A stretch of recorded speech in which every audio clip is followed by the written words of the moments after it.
Salmo 59. Este salmo tiene un contexto histórico interesante, es cuando, el mismo título dice, cuando David está en casa de Mical y Saúl manda a sus soldados a detenerlo para matarlo, y la primera vez Mical se da cuenta, lo hace escapar a David y pone una estatua con una cama, lo tapa con una frazada, le simula pelos, y cuando estos soldados vienen le dice que está enfermo. Estos soldados se retiran, vuelven, y cuando vuelven, eh, allí le dice, Saúl le dice, tráigamelo a un enfermo que lo quiero matar. Bueno, este es el contexto histórico de este salmo, ¿no? Entonces, David dice, en el versículo 1, dice, líbrame de mis enemigos, oh Dios, ponme a salvo de lo que se levantan contra mí. Él le ruega a Dios porque sabe que eran mucho más grandes los soldados, el ejército enemigo, pero él declara que tiene una relación personal con Dios porque le dice, Dios mío, y la palabra ponme a salvo es levántame, ponme en un lugar más alto, en una fortaleza, eh, porque sabía que sus enemigos, usa una palabra similar, se levantan contra mí. Versículo 2 dice, líbrame de los que cometen iniquidad, de hombres sanguinarios. ¿Por qué sanguinarios? Porque estos soldados, simplemente por querer conseguir el favor del rey, Saúl, no les importaba matar a un hombre inocente. Eso lo dice el versículo 3. Dice, porque aquí están acechando mi vida, se han juntado contra mí, no por falta mía ni pecado mío, oh Jehová.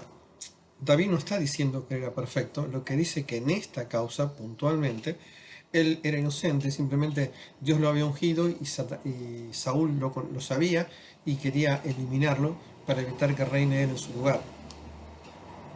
Versículo 4 dice, sin delito mío corren y se persiguen, despierta para venir a mi encuentro. Y acá David tiene algunas situaciones, ¿no? Lo primero, se da cuenta que sus enemigos se preparaban, se apresuraban para atacar, ¿no? Y una reflexión, ojalá los cristianos en la lucha en defensa de las cosas de Dios hagamos lo mismo, ¿no? Nos apuremos, nos preparemos, sigamos. Esa situación que él veía quizá le hizo perder un poco la mirada de lo que Dios podía hacer, porque dice, despierta para venir a mi encuentro. Y esta frase me hizo acordar a Elías, ¿se acuerdan? En Primera Reyes 18, cuando Elías se burlaba de los profetas de Baal, una de las cosas que le decía era esto, ¿no? Gritate en alta voz porque quizá tu Dios esté meditando, tiene algún trabajo, va de camino, tal vez duerme, le dice, ¿no? En Reyes 18, 27. ¿Y qué es lo que él está pidiéndole, ¿no? ¿Qué es lo que él veía? Primero creía que Dios podía estar desatendido de su situación. Y el segundo, que necesitaba venir para verlo. Cuando Dios es omnisciente, Dios conoce todo en todo momento y no necesita lo que los hombres hacen, no estar cerca de algo para tomar conocimiento. La siguiente frase, versículo 5, él reconoce la grandeza de Dios, porque primero le llama Jehová de los ejércitos. Jehová es el Dios del pacto. Jehová de los ejércitos es Elohim Sabat, es el Dios de los ejércitos celestiales. Dios de Israel también es el Dios de su pueblo escogido. ¿Y qué le pide? Le pide, observen que ahora la visión cambia, ¿no? Y dice, despierta para castigar a todas las naciones. No tengas misericordia de los que se rebelan por iniquidad. Lo que acá le está pidiendo es que la justicia de Dios se manifieste en el mundo, no solamente puntualmente por su caso particular, ¿no? Los soldados a la puerta, toda esta historia, ¿no? Sino quiere que Dios muestre su justicia para que todas las cosas se ordenen en la tierra. Versículo 6 dice, volverán a la tarde, ladrarán como perros, rodearán la ciudad. Y esto porque, por lo que les conté, la primera vez Mical, que era la esposa de David en ese momento, los engaña, ellos se van, vuelven, y él sabía que iban a volver. Y la frase volverán, rodearán como perros, ladrarán como perros, nos hace acordar el Salmo 22, cuando proféticamente David habla del Señor Jesús y dice, porque perros me han rodeado. Era una figura típica de los enemigos que usaban los hebreos, ¿no? Dice, porque preferirán con su boca espadas hay en sus labios, porque dicen quién oye. Y este concepto también es como que David estaba por alguna endija de una puerta escuchando lo que ellos hablaban, lo que hablaban mal de él, y quizás hasta de Dios, ¿no? Y dice quién oyen. Y a nosotros nos tiene que hacer acordar a Mateo capítulo 12, donde allí el Señor dice que los hombres rendirán cuenta de toda palabra ociosa que hablan, ¿no? Y que por nuestras palabras seremos juzgados. Versículo 8, mas tú te reirás de ellos, te burlarás de todas las naciones. El poder de Dios, él reconoce que el poder de Dios es superior y que Dios se ríe de que una criatura tenga la osadía de querer enfrentarlo. Es similar al Salmo 2, ¿no? Cuando habla de lo mismo, ¿no? Que los hombres se reúnen para defender o atacar a Dios y Dios se va a reír de ellos desde los cielos. ¿Sí? Y otra vez observen que vuelve a hablar de todas las naciones. Versículo 9. Dice, a causa del poder del enemigo, esperaré en ti, porque Dios es mi defensa. La palabra defensa es la misma que usó, parecida a la que usó en el versículo 1. Dios es una fortaleza elevada, ¿no? El Dios de mi misericordia irá delante de mí. Dios hará que vea a mis enemigos, en mis enemigos mi deseo.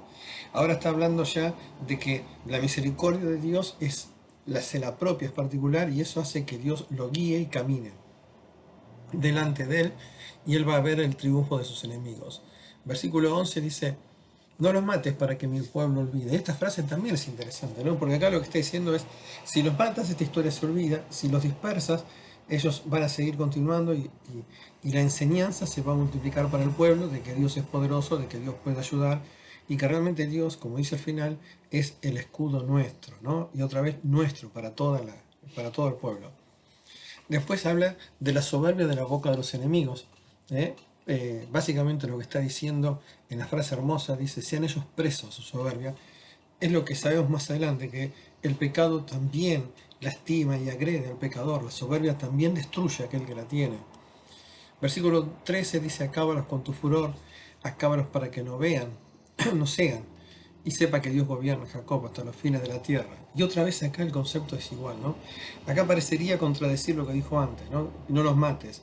Pero lo que está diciendo en realidad es, Dios encárgate, Dios encárgate. No importa cómo lo hagas, Dios encárgate, soluciona el problema.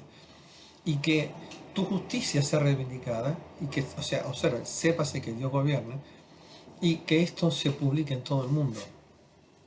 Versículos 14 y 15 vuelve a repetir otra vez la situación, porque esto es como una oración que él hace escondido en algún lugar, mirando por alguna endija, y vuelve a repetir la frase. Miren, dice, vuelvan pues a la tarde, lo mismo que dijo en el verso 6, ladren como perros, rodean la ciudad, anden ellos errantes por hallar que comer, y si no se sacian, pasen la noche quejándose. Y yo quiero que leamos estos versículos juntos para terminar, miren, o sea, juntos para entender. Dice, pasen la noche quejándose, final del 15, y el 16 dice, pero yo cantaré de tu poder. O sea, él confiando en Dios, en medio de la angustia, viendo a sus enemigos rodeando quizás su casa, que hablaban cosas muy malas contra él y contra Dios, ¿sí? Y que eran agresivos, sanguinarios, pero él estaba dentro. Y desde ese lugar, ellos, los enemigos, los más poderosos, se quejan y él alaba a Dios y canta. Dice, cantaré de tu poder, alabaré de mañana. Esta frase de mañana nos habla que siempre hay esperanza contando con Dios. ¿Sí? ¿Por qué? Porque ha sido, escuchen esto, mi refugio, mi amparo y mi fortaleza, dice el versículo 17.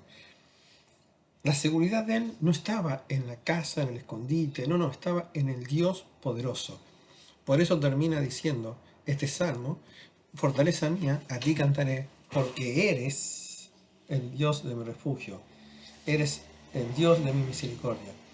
Él confiaba y descansaba. O sea, llevándolo a la práctica, los enemigos pueden rodear nuestro hogar, los enemigos pueden hablar en contra nuestra, los enemigos pueden creerse superior a nuestro Dios, pero Dios en algún momento va a levantar su justicia, va a reivindicar su poder, va a servir de enseñanza para nosotros y para los demás. Y mientras estemos aún en una situación como David, podemos cantar de su poder, alabar al de la mañana su misericordia, porque Él es fortaleza, porque Él es misericordia y porque Él es refugio.